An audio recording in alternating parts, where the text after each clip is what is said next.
পৃথিবীরন্তরাকাশে জাগরিত জ্যোতির্ময়ী জগন্মাতার আগমন বার্তা, আনন্দময়ী মহামায়ার পদধ্বনি অসীম ছন্দে বেজে উঠে রূপলোক ও রসলোকে আনে নবভাব মাধুরীর সঞ্জীবন।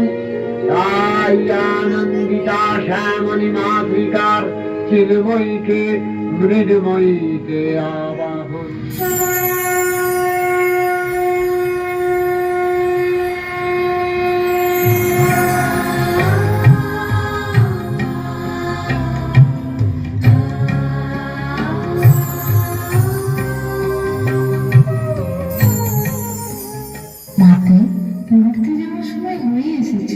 গোটা বাংলা মেতে উঠেছে তোমার আরাধনা।